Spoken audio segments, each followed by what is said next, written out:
Welcome to 20% Time, a podcast that takes you behind the scenes of Titan, a web consultancy based out of Chicago, but entirely remote and spread out, really at this point, all over the place. We specialize in Laravel, a PHP framework, which we're often pairing with any number of JavaScript frameworks, libraries, and all sorts of tools. I'm your host, Dave Hicking, and this week I'm joined by Andrew Morgan, a lead programmer here at Titan. How's it going, Andrew? It's good, Dave. How about you? I'm doing good. This is your second appearance on the show. It's a very elite club. There's only so many folks who've been on the show multiple times, so I'm glad to have you here. Yeah, thanks, Dave. Great to be back on. So in the intro, I was quickly saying, we specialize in Laravel, we do some JavaScript stuff. We're not talking about any of that today, but we are talking about something that is near and dear to your heart, and that is training your keyboard, right? That's right. Okay, so there's a website that I want to ask about at some point, maybe towards the end, but we have a little ways to go before we get there. So let's start all the way at square one. What is training your kid? Why do I need, or why does a dev or whoever your target audience is, why would somebody need to train their keyboard? What's the, to use one of my favorite phrases, what problem does training your keyboard solve? Sure. That's a good question. So for training your keyboard, it's a fancy way of talking about keyboard shortcuts. Okay. And so I'll assume that if you're listening to this podcast, you probably would agree that a keyboard shortcut is faster and more efficient than using the UI. So just like the simplest example would be just on a Mac using Command S to save a file. That's probably, it's right up there with copy and paste, one of the first keyboard shortcuts that most people learn. And, that's much faster than clicking on the file menu and then clicking save. So that Command S shortcut it's a pretty universal on Mac computers. It's if you're writing an app that saves things, you're probably going to program that shortcut into your app. I would hope so. Right. Yeah. So if someone were writing a text editor and the shortcut to save something was Command Shift Option B, no one would use that. So the problem is once you get away from those universal functionalities like save, copy, and paste, app developers tend to kind of bring their own opinions to the table with what they think is intuitive for a keyboard shortcut. And we don't always agree with what app developers think is intuitive, and they don't always agree with each other. And there's no standard. There's not some sort of ISO keyboard shortcut standard. Not that I know of. That sometimes you'll see some similarities across apps, but certainly not a standard. And some apps you can the app will expose a way of overriding the shortcut in the app itself, in the settings. And that's awesome when an app does that. But not all apps do that. There are other apps that it is pretty common to have the shortcut in the menu, in one of the menu items. And if the app exposes it there, you can override it in the system level, which is a little clunky to do, but at least it's available to do. Then some apps have keyboard shortcuts that are built into the app, but you literally can't override it at all. They just don't expose that functionality to override it. And that's where this idea of train your keyboard comes into play, because those apps that just demand that you use their keyboard shortcut, they're basically asking that you retrain your own muscle memory. But instead of retraining your muscle memory, What we'd rather do is, train our keyboard or our computer to respond to the keyboard shortcuts that we want to use. So I'll give an example. Yeah. Let's go beyond this Command S save example. So my first point of contention with this type of differing keyboard shortcuts came when I learned about the Slack quick open palette. So even I use that. Yeah, that's pretty. You probably know about it if you use Slack. Yeah, you open it with Command K, and so I'm a longtime Sublime text user, and the first and Sublime was really the first app that I encountered a quick open palette affordance like that. Just something that, like, at a global level within the app, you can open and kind of like search for whatever you want to do, whatever you want to open, and you can type that and hit enter, and it will open that thing. So for Sublime, that quick open palette can be triggered with Command P. And so I had years of Command P baked into my muscle memory. Over and over again. Right. And then I learned about Slack's quick open palette, and I thought, oh, this is great. I've got another app that, like, it feels like the same type of interaction. Yeah. But it's Command K. And seems like an easy shortcut to memorize, but, like, I could not, I couldn't get my muscle memory to switch over to just using this different shortcut. I wanted to use Command P for that Slack quick open palette. The problem is, at least at the time, Slack has since updated this, but at the time, Slack fell into the category of apps that had no way to override it. It was not exposed in the settings, and it wasn't even in the menu. It's now in the Go menu, so you can override it at the system level. Still can't override it at the settings level. So I basically set out on this journey to have some type of system where I could type the Command P that I wanted to type and have it, like, get translated into a Command K that Slack expected. So I could just keep using the shortcut that I wanted to use and not use Slack's shortcut. Yeah. And that brought me on this this journey of that I eventually started calling Train Your Keyboard. That's why we're here today. So I'm assuming, this is 2021. We have the miracles of modern technology. This keyboard training is going to be just like download one app, maybe some check boxes, and, I've got my keyboard trained. But actually, I take that back. I'm guessing it's probably not that simple, but what does it actually take to get your keyboard trained? What does that entail? That's a good question. It's not as easy as I would like for it to be, but there are a number of tools to install with it. The first is so there are two primary tools, and then there's also a companion tool. So the first is a tool called Carabiner Elements. Yep.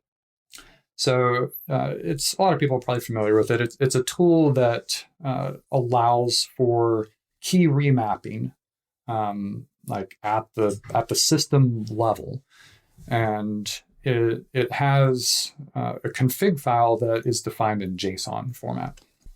And now there's a companion tool on top of that called Goku that if you look at the JSON format for Carabiner, it's a pretty dense and kind of difficult to manage manually. But Goku is a layer on top of that it just provides a much easier, more terse syntax for defining your key remappings, and then it compiles down into JSON. And then there is also a tool called Hammerspoon. It's a Mac automation tool written in Lua, and it's really where so we going back to Carabiner. So I'm using Carabiner. You could kind of think of it since it's remapping the keys. It's like sending a request, basically, of, here's what I want to, here's the action I want to take. And then Hammerspoon is listening to that action, and it's set up. Hammerspoon will recognize your context. So that's where we get into, going back to that Command P example with Sublime and Slack. Yeah. Hammerspoon will hear that Command P, basically, and it will say, oh, if Slack is the current app, then let's convert that into a Command K. Okay. So, and then finally, there is a tool that I've written called Hyperspoon.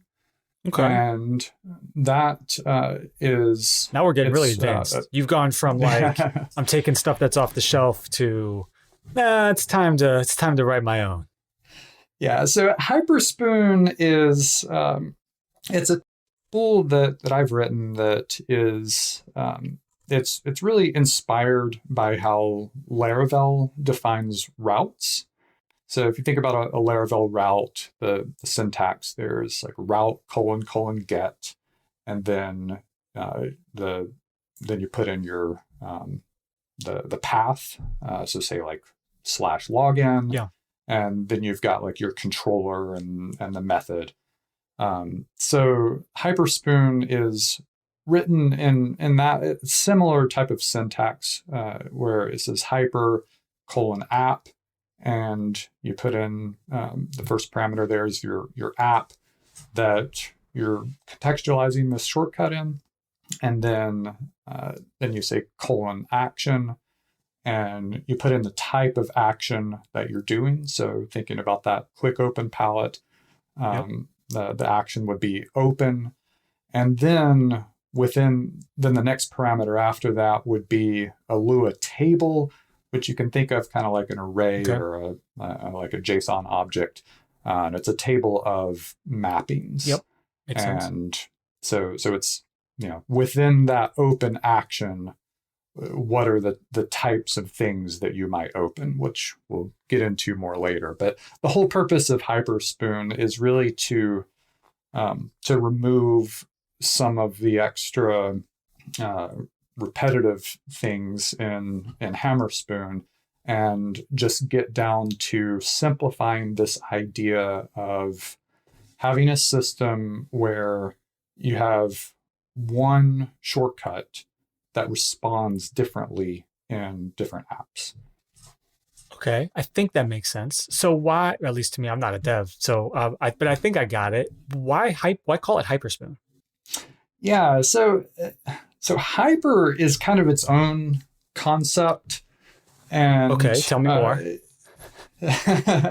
Yeah, so a few years ago, I was on a project with Jose, and Jose Soto, formerly of Titan, and he was doing this thing with Carabiner where he was using he was defining the caps lock key as an escape key. Okay. So it's just a lot more convenient than reaching all the way up to escape. He probably had. Did he have an old touch bar? Is that was the problem? He didn't have an escape key. Probably so. Yeah.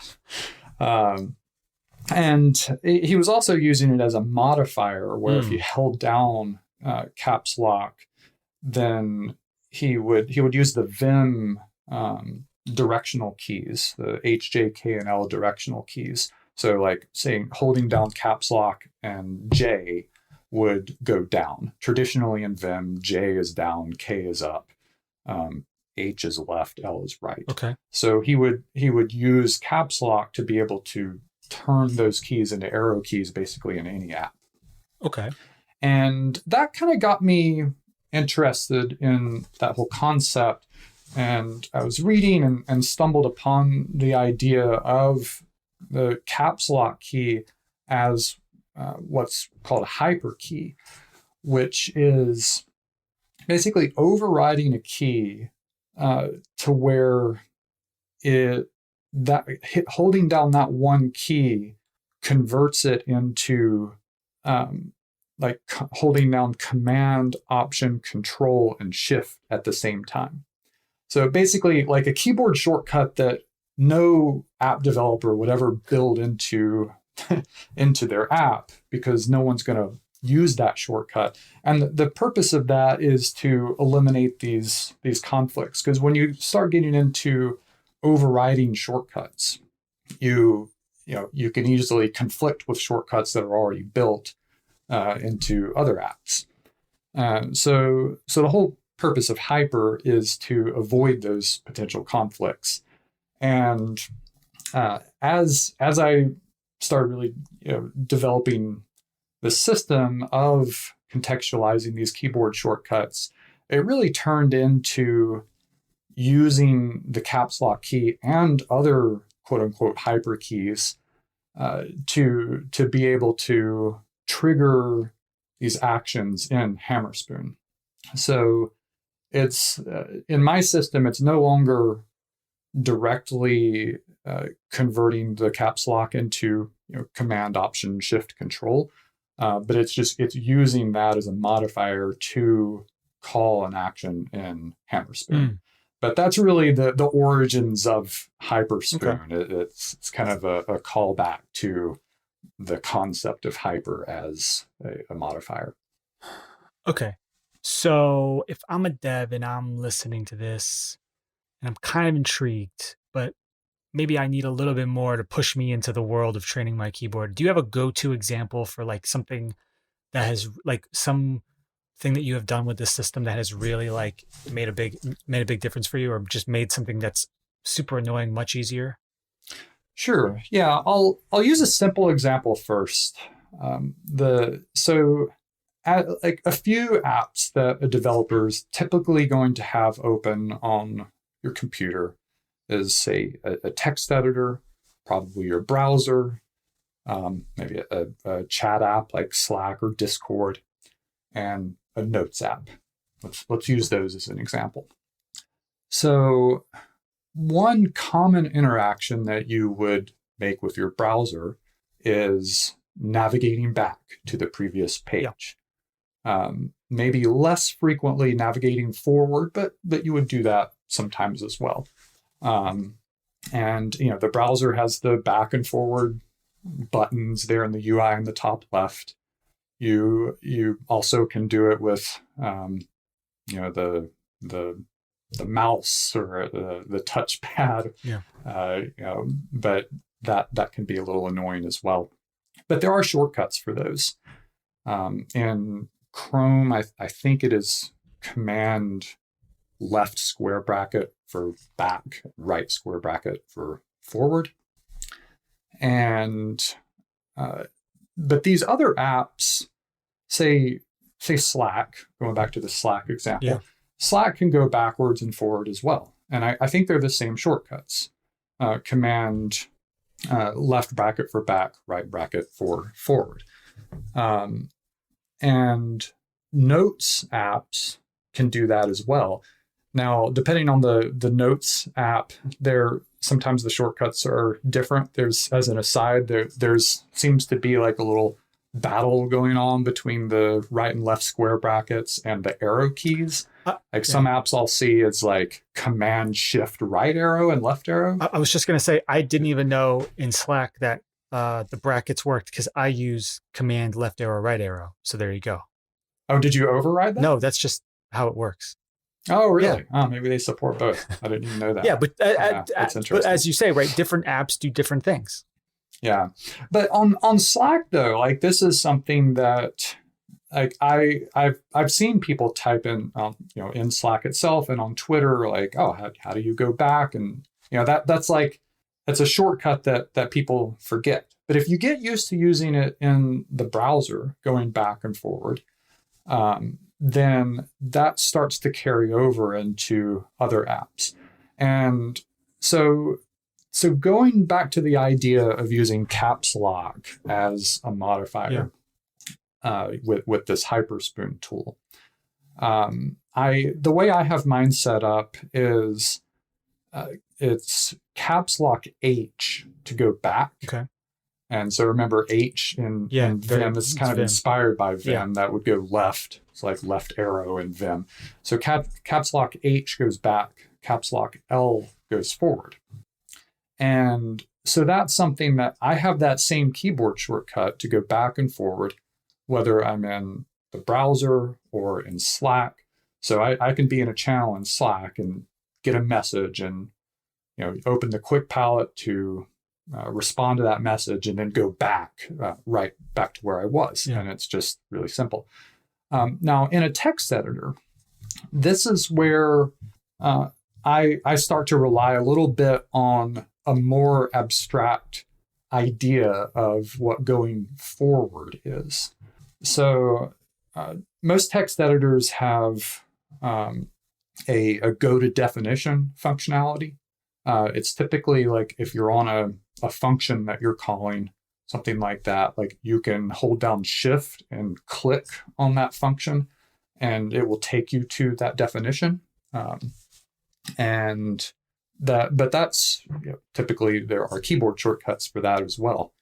So I think about that interaction with my text editor as going forward. Okay. So it's not in the same way as a browser, like going forward through the history state of the browser, but it's jumping forward to that function definition. And so that's something I'll frequently do. Like in Laravel, maybe I'm on has many through method and I can't remember the order of the parameters. I'll just use caps lock L to jump to that definition, look at the parameters, use caps lock H to jump right back to where I was.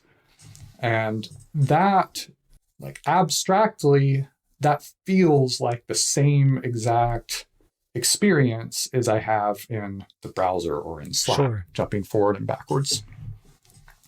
So so that's navigation. Right.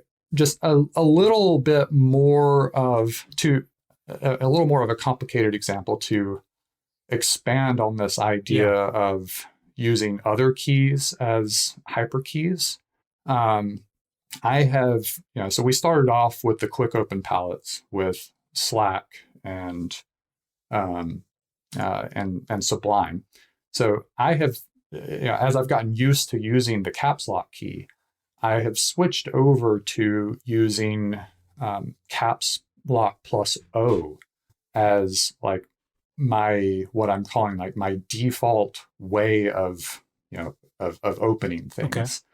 And so, and that O has really, it's taken on the meaning in my system of open. And over time, I started making other shortcuts so that will open a specific thing and like jump right to that thing. So, for example, let's go back to Slack again. I can do caps lock O, get the quick open palette, and type in the channel that I want to open. Right. But let's think about going to the general channel. That's a channel that I'll go to many times throughout a day. Yeah. And I don't want it kind of like starts to create this friction, this annoyance of like, okay, I now like over and over, I'm saying caps lock O, then typing GEN and then enter. And so at some point I flipped this shortcut around and used O, the O key, as a modifier. So this is all set up in Carabiner and Hammerspoon, using the O key as a modifier, and then the G key as like the target that I want to go to.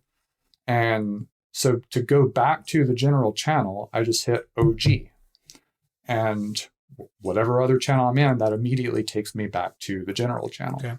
And I do similar things in other apps, like in Sublime. I can say OR, and that will open a repository. It will give me a little search menu to type in a repository I want to open. And text editors typically will have a way to search through symbols or functions on a page. So I in my editor in Sublime, I have a shortcut that's OF, that it will give me a palette where I can search say a function name in a PHP file, and it will jump right to that function name. But that OF is one where here's a case where I'll rely a little bit on the abstraction again. In Obsidian, which is a notes taking app, it allows you to put in markdown headers. Okay. So you can have one or more pound signs. If you know the markdown syntax, and I use that same shortcut. I have it set up where I can type that same OF, and it pops up a menu where I can search the markdown headers on the current file that I have open and jump to that header item. And so that's a case where I lose a little bit of the mnemonic association of, in Sublime, like F is associated with function. Yeah. But abstractly, it feels like I'm doing the same thing. Right. And I mean, there's always context switching, but you're sort of maybe, I don't want to say eliminating it, but you are maybe slightly lessening it, because it's no longer like when I switch, because sometimes, context switching isn't just switching between projects or tasks. Sometimes it's like, okay, I got to go over here. I got to remember, what do I do? Oh, wait. I'm flipping back and forth between Slack and mail, and then I'm jumping, maybe I got to go get something, you got to get something for, a client has sent you an email, which hopefully we try to keep to a minimum at Titan. We do it all in Slack, right? But like, oh, I sent it to your email. Great. So you're jumping from Slack. Now you're jumping to your email. Now you're grabbing this. Now maybe back to Slack, and then maybe back to your editor. It's kind of, if you're trying to fly around, it's kind of a pain, right? I mean, or you could just use the mouse. But as you're saying, like the whole point is, these are your tools and you're using them day in and day out. Make them work for you, right? Yeah. Have it so that you can just do the same thing and you know what you're doing, and you're not trying to remember, oh, in this app, how do I do this same thing? I get it. It's a powerful concept. Yeah. And when another benefit to this as well, to defining these shortcuts in this way, when just early on, when you're learning how to type, you learn about the concept of, or the value of keeping your fingers on the home row keys, right? That's pretty common thing. But they definitely taught us that for sure. And but something that annoys me about a lot of the traditional shortcut modifiers is that often they kind of force you to take your fingers off of the home row keys to hit those shortcuts. If it's like Command Shift Option something, like you're kind of twisting your hand in a way that you lose that position. But if you're using caps lock as a modifier, or O as a modifier, or something like that, like you're always within reach of those home row keys, and it just keeps you in that efficient position. So here's a question: how do you decide what you should customize, right? Because I could see someone getting really into this, but next thing you know, they either are looking at this and going, well, this isn't important enough to customize, and so they don't use it, or they go the other way and they're like, oh, well, I got to spend the next week. I'm taking this whole weekend. It's, shut the blinds, turn off. Sorry, everybody. I gotta customize every command possible. How do you decide personally? And this doesn't apply to everybody, but how do you decide what needs a shortcut? Yeah. So for me, I hinted at this, I guess, with the going to the general channel, like Yeah. jumping to that. So for me, there's a direct correlation between the frequency that I perform an action, the number of steps that action requires, and the friction that I'm experiencing when I perform that action. So in that Slack general channel, like if I'm jumping to the general channel, 20, 30 times a day or something, like it's annoying to me to open that palette and always type GEN. I want a shortcut that goes directly to that. Right. But if there's a different channel that I'm going to, just once or twice a day, well, who cares? Like I can just open the palette and start typing the name and hit enter. And so that it's a similar feeling with other apps. It's I think about the frequency, like what are the shortcuts that like I need closest to me because I use them so often. So in my editor, the first one that comes to mind really is running tests. In Sublime, I have it set up where I have the period key as a hyper key that I think of as an execute action. Okay. And so I'll have period plus T as a shortcut that I can use to run the current test that I'm on. And then if I jump around to some other file, I have period plus R as something that it will rerun the most recent test. So that's something I'm doing just constantly all throughout the day. Like it's not enough to just be able to open up a palette and type like run this test. Right. I want that as like as close to almost like thinking it. I can't think it and have it happen, but like what are the fewest steps that I can possibly take beyond just thinking it? And to me, period plus T to run the test, it's like it's as instant as it can get. Right. So there's a bit of a... So I let friction really like, that's my guiding factor on how much friction am I experiencing. And, so I'm kind of scratching my own itch when I make these shortcuts. And that's true of any kind of sort of optimization, right? I'm sure this is true for every dev, but once you realize, oh, I can make a computer or I can make something do this, all of a sudden you're like, oh, well, I should automate all these things. Well, it's like, all right, well, I think there's an XKCD comic about like how like only automate, if it takes this long to automate, you should only do it if it saves you X amount of time or something like that. But okay. So we've talked about what training your keyboard, kind of what that means to you. We've talked a bit about some of the software behind it, some of the reasons you do it, some of the things you can do. How do people, if I'm like, let's say someone wants to sort of learn more, like where do they go? Do we have a wonderful central location for people to go to? Yeah, we're working on it. So tell us about the website.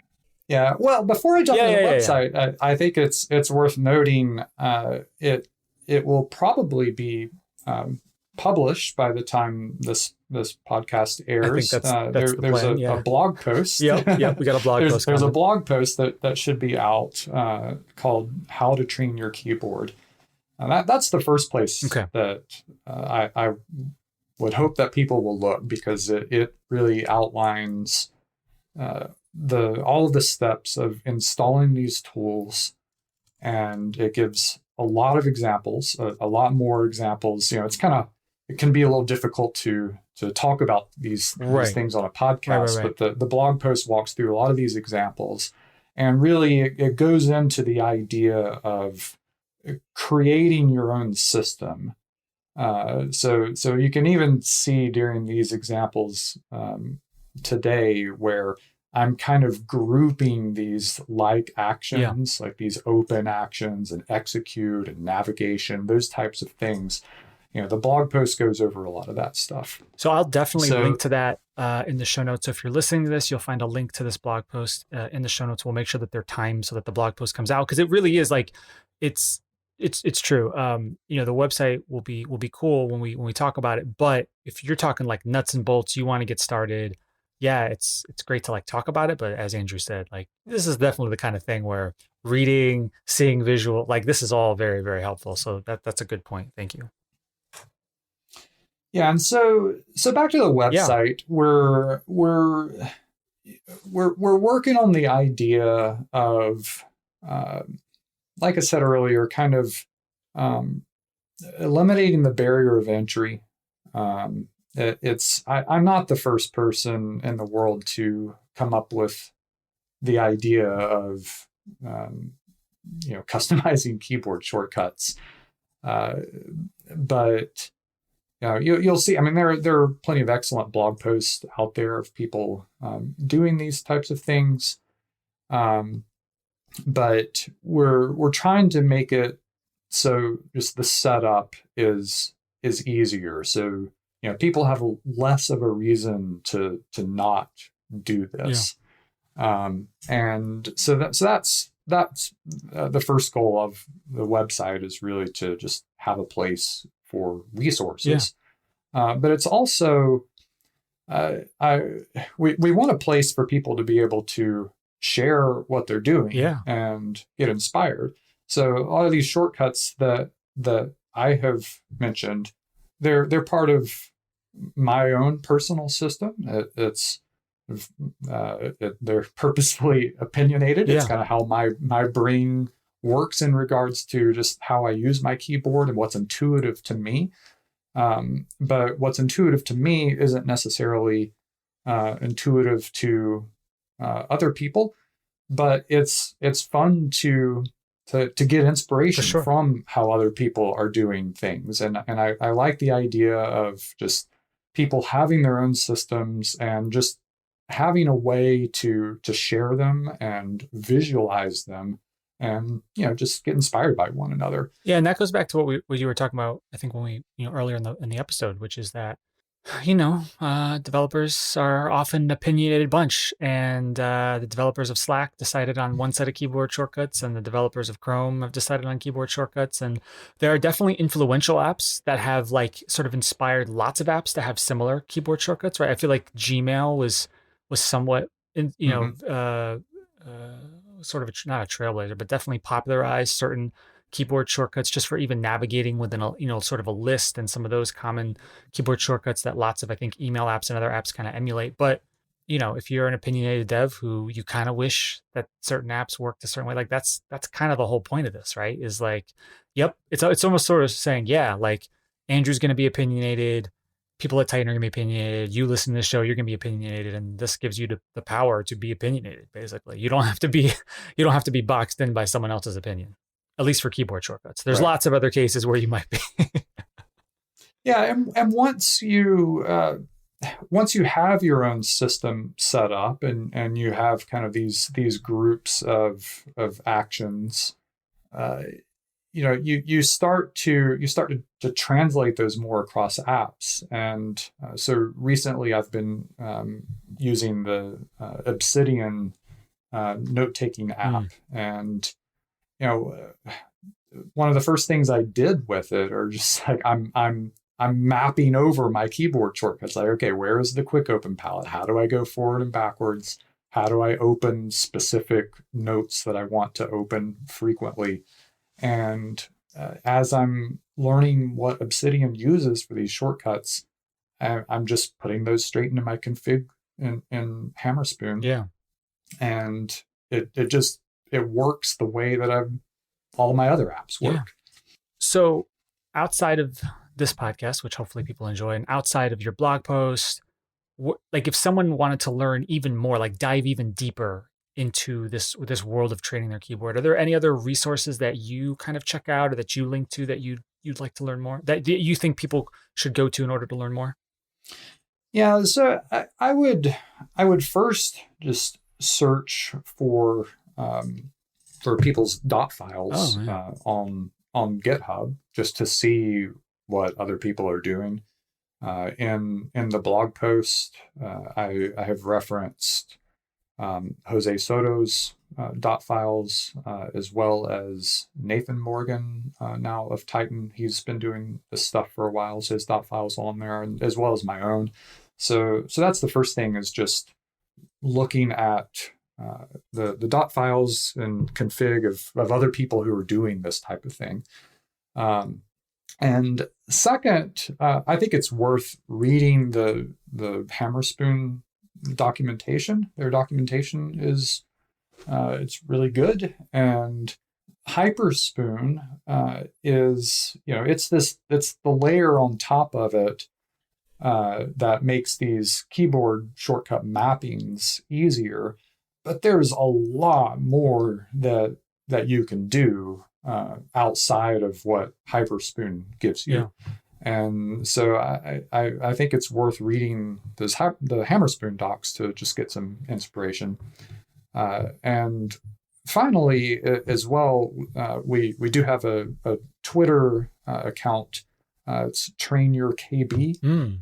And so we're going to start posting on that, and just see kind of what interest there is in the community around this, and what people are doing. So you can always tweet at us there as well if anyone has any questions. Well, that sounds great. Andrew, is there anything about training your keyboard that we didn't get to talk about today, or that I didn't ask about, that you really want to make sure people know? Yeah, I would just say, obviously, I think this is very valuable for people using a computer. Yeah. I think if you're a technical person working on a computer for a living, you can get value from having a system like this. And I would encourage people to, start with, just very basic shortcuts. Yeah. And, even if you don't get into using the semicolon or whatever, or the period as a modifier, you can start small and you can build up your own system from there. But I would also encourage people to just really experiment with their own muscle memory and what feels intuitive. I have multiple shortcuts that I have switched back and forth a number of times until I just really landed on what felt intuitive to me. And so it goes back to the idea of I'm not really training my own muscle memory as much as I'm trying to discover what already feels natural to me. I'm trying to find the most natural way of using keyboard shortcuts to me, and then training my keyboard to respond to those shortcuts. Well, all right. Andrew, thank you so much. This is it's been honestly just fascinating for me to learn about. Hopefully everybody who's listening also enjoyed. Andrew, if people want to find you on Twitter or online, is there a particular place they should go? Sure. My own Twitter account is Andrew Morgan 3. So you can ask me any questions there. And once again, Train Your KB. That will be a Twitter account we're using for just specifically for this keyboard training type of content. Awesome. Well, Andrew, thank you so much for joining again. Really appreciate it. It was great to have you back on the show. Thank you. Yeah, thanks.